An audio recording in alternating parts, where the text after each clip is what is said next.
Get your pen and write your story all over again. And this time, learn the lessons, motivate others, and share that inspiration. Dear Max FM with DJ Chini. Dear Max FM, meron lang po akong ibabahaging kwento tungkol sa isang certain point or tawagin na lang nating turning point ng love life ko. Itago niyo na lang po ako sa pangalang Senon. Ito ang isang parte ng buhay ko na merong pagmamahal, pagdadalamhati, pagkalumbay, kasiyahan at kalungkutan. Sabi nga nila, iba na daw ang kabataan ngayong henerasyon. Kasi may mga jowa na kahit nasa high school pa. At ang malala pa, nasa elementary pa. At inaamin ko rin naman na kasali ako doon. Nagsimula ako magka-love life nung high school ako, grade 9. Actually, magkaklase kami ng girl sa elementary. Itago na lang natin sa pangalang Iyesha. From grade 1 to grade 6.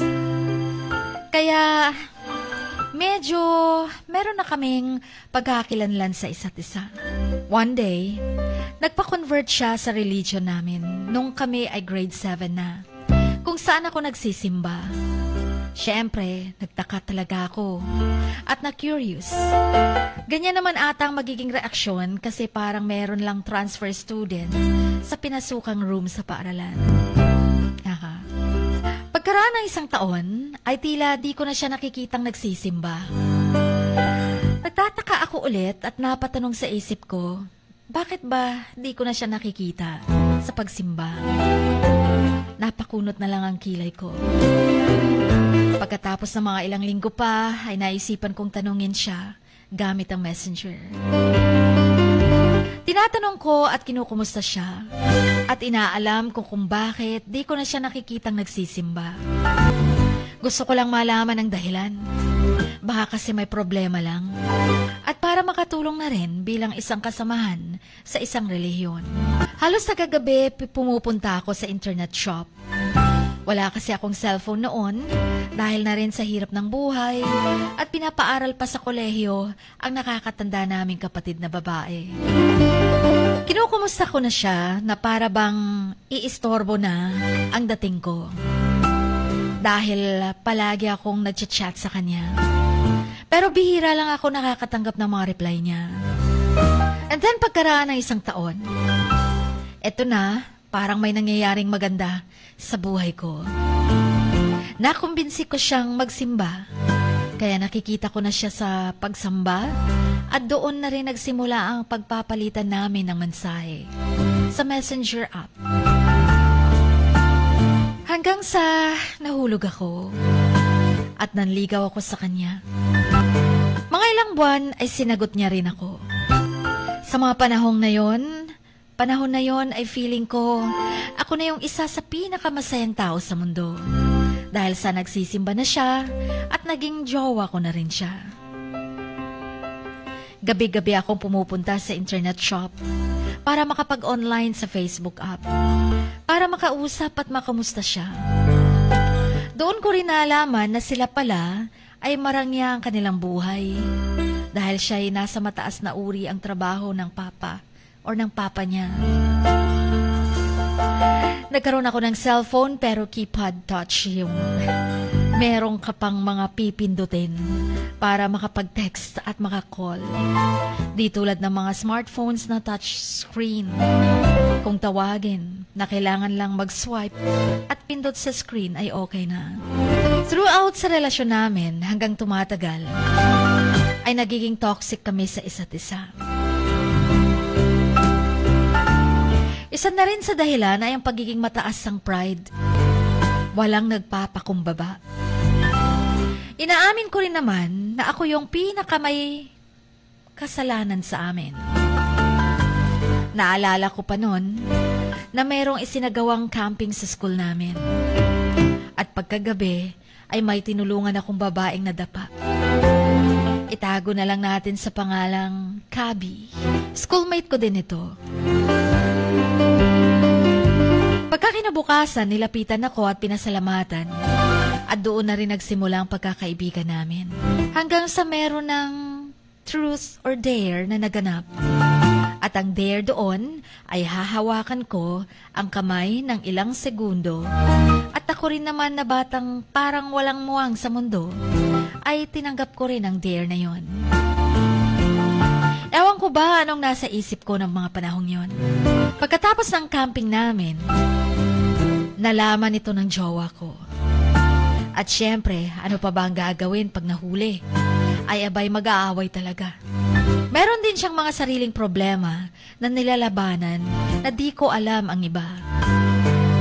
Ilang beses na rin kaming nag-break up, tapos babalik hanggang sa hindi na talaga maisalba at di na bumalik. Umabot din kami ng higit sa 1 taong pagsasama. Naalala ko pa noon na nagsikap talaga ako para makabili ng smartphone. Kasi naman bilang kabataan ay parang feeling ko na nalileft behind ako. Pagkabili ko ng smartphone mga ilang araw, naghiwalay din kaming dalawa. Nakakatawang isipin na masakit. Kasi nga nagsikap bumili ng smartphone for better communication. But ends up naghiwalay lang. Haha. I begged for her pero tulad ng sabi ko, hindi na naisalba. Mga ilang buwan nang lumipas, nag-usap kami ulit at nag-heart-to-heart talk. Hanggang sa naging magkaibigan kami ulit. Masaya ako kasi nga meron na kaming communication ulit sa isa't isa. Hindi ko pala alam na meron na palang ibang nagpapatibok ng puso niya. Napakasakit po. Nung nalaman kong ganun na pala, ay kinausap ko siya at nagkasagutan kami. Pero sa messenger lang. Halos hindi ako makakain nun. Nakatulala. Even yung mama ko nagtataka na sa akin. Same scenario ng paghiwalay namin. Hindi ko lang siguro lubos matanggap kasi yung nagpapatibok sa puso ay ang kaibigan ko sa simbahan din. I feel betrayed and frustrated and also sinisisi ko rin ang sarili ko. Alam ko kasing napakalaki ng kasalanan ko sa kanya noon. Napatanong ako sa isip ko, bakit kaibigan ko pa? Bakit nasa malapit at kakilala ko pa talaga? Nalugmok ako at nanghina. Deserve ko yon. At umalis na rin ako sa buhay niya. For her happiness. Para na rin di na ako makaistorbo sa kanya. Talon ulit tayo. Dumaan ang ilang mga buwan, ay meron akong nagustuhang isang babae. Since single na rin naman ako, ay sinubukan ko namang manligaw. Nanligaw ako at sinagot rin ako. Nung nalaman ng ex ko na nagkaroon ako ng girlfriend, ay nagkaroon din siya ng boyfriend. Parang hinihintay lang ata akong magkaroon na. Anyways, yun po ang nangyari, Ma'am Sheen. Hindi rin kami nagtagal ng girlfriend ko. Tumagal yung ex ko at yung kaibigan ko. At ginagawa ko rin yung mga needs ko na dapat gawin sa araw-araw. At the same time, nagmo-move on na rin. Dumating ang araw na naghiwalay sila. Nag-chat siya sa akin at nag-usap kami. Siguro wala lang siyang mapagsabihan ng mga hinanaing at nilapitan niya ako na kaibigan niya. Naging close kami at araw-araw na kaming nag-uusap. Nagpakatanga na naman ulit. Dumating sa point na nanligaw ako ulit pagkaraan ng ilang buwan. At di ko lubos maisip na mahuhulog ako ulit. At tatanggapin ko siya sa kung ano siya. Nanligaw ako ulit, Shin, para mapakita ko sa kanya na nagbago na ako. At sa wakas ay makakabawi na rin sa kanya. Hinahatid sundo ko siya sa school nila kasi meron na kaming motor at kaya naman bumiyahe doon kahit walang driver's license. Pero sa kasamaang palad, hindi ako sinagot. Pinapalayo ako at pinapatigil sa panliligaw. Napakasakit sa part ko na tinataboy ako, pati yung pagmamahal ko. Sabi ko sa sarili ko, deserve ko to. Given sa mga ginawa ko sa kanya, tama lang to sa akin. At nabalitaan ko, bumalik siya sa ex niya, which is yung kaibigan ko. Tinanggap ko lahat na parang nakalunok ako ng tinik sa lalamunan na di na nakukuha at napakasakit. Isa sa mahirap na gawin ay ang pagtanggap sa mga bagay na mahirap talagang tanggapin. Fast forward, naghiwalay ulit sila. At eto na naman, nanligaw ako ulit. Pero ito na yung isa sa pinakamasakit na part. Nagpapakita sa akin ng motibo. Nagpakita na rin na gusto ako. Dahil ipinapakita ko na rin ang mga pagbabago sa buhay ko. At ibang-iba na sa dating ako. We were going on dates in plaza. Eating in restaurants, yung mga di ko pa napuntahan. Kasi di ko afford. Habang kinikwento niya sa akin lahat ng mga nangyari throughout sa relasyon niya ng ex niya.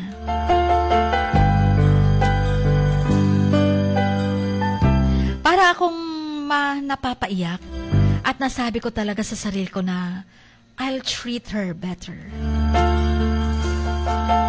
Doon ako nakakuha ng mga hints para malaman ko kung ano ang mga gagawin ko. Tulad na lamang ng pagdala ng gamit, paghatid sundo, kaso motor niya yung gamit. At minsan siyang sumusundo sa akin kasi nga sa kanya yung motor. Sinasamahan sa mga bagay-bagay tulad ng outing, medicals, kasi siya ay isang nursing student. At sinasamahan siya kahit sa kakulitan, lalo na sa kabalustagan.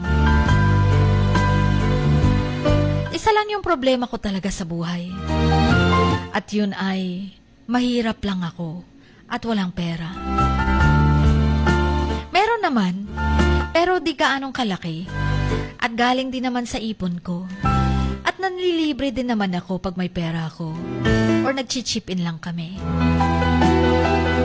Di rin kasi ako pinapayagan ng mga magulang ko na magtrabaho while nag-aaral. Kasi ayaw daw nilang mahirapan ako. Kaya yung mga ipon ko ay galing yun sa mga allowance ko at mga sidelines. Nahihiya na rin ako kasi siya palaging nanlilibre sa akin. Na dapat ako kasi ako yung lalaki. Hanggang sa dumating yung araw na binibigyan niya na ako ng mixed signals. Yung pinaparamdam sa akin na mahal ako at mahalaga. Sa susunod ay pinaparamdam na parang wala lang ako at hindi mahalaga. Tinataboy na naman ako ulit. Pero parang hinihila pa rin ako papalapit. Parang ganun ang pinaparamdam niya sa akin. Hindi ako makaalis kahit tinataboy. Ayoko ring umalis kasi masaya naman ako. Hindi ko na alam anong gagawin ko sa mga oras na yon. Gulong-gulo na ang isip ko, Chin. At lumalapit ako sa mga kaibigan ko at sabi nila na dapat ay tinigilan ko na daw. Pero paano? Marami akong iniisip araw-araw sa pagtulog, sa pagising, maging sa paaralan. Naiintindihan ko naman siya na she's hesitant to commit. At hanggang sa dumating ang point na naubos ako. Hindi ko na kaya ang mixed signals na pinaparamdam niya. Kaya umalis ako sa sitwasyon na yun, for the better. And for myself na lang din. Dahil wala nang naiiwang pagmamahal para sa sarili ko. After that time, I was like an empty shell. Na parang di na ako yung totoong ako. Di na ako masyadong ngumingiti at nakikipag-usap. Ang sarap matulog parati at parang pagod palagi ang isip at katawan ko. Ganito pala pag napagod ang puso, Chin. Parang ginukusot yung puso ko. And I always pray to God while shedding my tears na sana'y merong taong nakakaintindi sa akin at handa akong tanggapin sa kung sino ako at pwede ring mahalin ng isang tulad ko. Kasama ko na ring pinapanalangin na maging okay ako. And God answered my prayers. At di ko akalaing sasagutin niya ang mga panalangin ko at mga daing ko. Ilang buwan ang lumipas and there was a time na pumunta ako. Pumunta ako ng Davao para sumali sa rally for peace na naganap para i-cancel ang impeachment sa certain political member. Wala akong gana doon. Wala sa totoong ako. Wala sa sarili. Malayo ang iniisip. At para bang ako ay ibang tao ang nararamdaman ko sa sarili ko. One time nakita ako ng kakilala ko sa Davao. Nilapitan niya ako at ginising. At sinabing punta daw kami doon sa mga kaibigan niya at makilala namin sila at makilala din kami. Ayun, pumunta naman ako. At sinabi ko pang, baka puro babae yan, kuya. Sabay ngiti. At nginitian lang ako ng kakilala ko. Wala talaga sa isip ko ang magka-girlfriend sa panahon na yon. Nung pinakilala na, ay meron akong nakitang isang babae na nag-catch ng attention ko. Tago natin sa pangalang she or Shay. Although hindi ko type kasi nga wala talaga akong balak. Pero there's something in me na I want to know this stranger more. At nag-usap-usap kami ng mga bagay-bagay hanggang sa nagpalitan na ng Facebook account. Nung pauwi na kami, inaccept ko yung friend request niya pero hindi pa ako nag-message at natulog ako sa biyahe pauwi. Since malayo-layo rin ang pagbiyahe, mahigit 3 to 4 hours. Nung nakauwi na ako, pinag-isipan ko talagang mabuti kung i-message ko na ba or hindi. Kasi nasa isip ko pag nag-message ako dito, syempre paninindigan ko ang mga sasabihin ko. At ewan ko ba bakit yun ang nasa isip ko. Hanggang sa nakapagdesisyon akong simulan sa isang message at ayun nagpalitan na kami ng mga messages. Hanggang sa naging close kami at pagkaraan ng isang buwan ay parang magkakilala na kami ng 2 taon. Haha. Hindi ko lubos maisip na maging ganun kami ka-close sa isang buwang magkakilala namin. At pagkatapos ay nag-usap kami at nag-aminan sa isa't isa. Alam kong napakabilis ang mapangyayari, Chin. Kaso wala Nahulog na kami sa isa't isa. Di na namin alam kung ano ba talagang nararamdaman namin. At nagtanong ako kung pwede ba akong manligaw. Sabi niya, ay oo, sinasagot na kita. Di naman panliligaw pinapatagal, kundi ang relasyon. Napatulala na lang ako sa gulat at napangiti sa sagot niya. Hindi ko in-expect na ganun ang magiging sagot niya. Hanggang ngayon, hindi pa rin ako makapaniwala sa pangyayaring yun. At hanggang ngayon, ay mahal na mahal ko pa rin yung taong iyon. At sana kami na talaga. Sa pagmamahal ay meron talagang kasamang sakripisyo. At nandyan din ang pagtanggap sa mga bagay-bagay. At ang isa sa pinakamahirap ay ang pagtanggap sa mga bagay na mahirap tanggapin.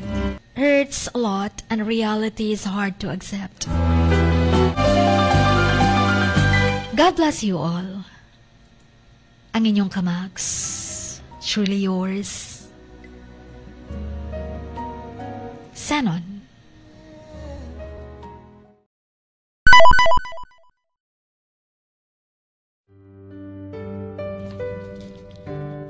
Sa bawat pagluha mo, may nakatagong kwento. Sa bawat ngiti mo, may gustong sabihin ang puso mo. At sa likod ng iyong halakak at maging sa pagkabiko mo, may mensaheng nakabalot sa iyong pagkatao. At ang tanging nais mo lamang ay mapakinggan ang mga ito ng buong mundo. Dear Max FM with DJ Chini.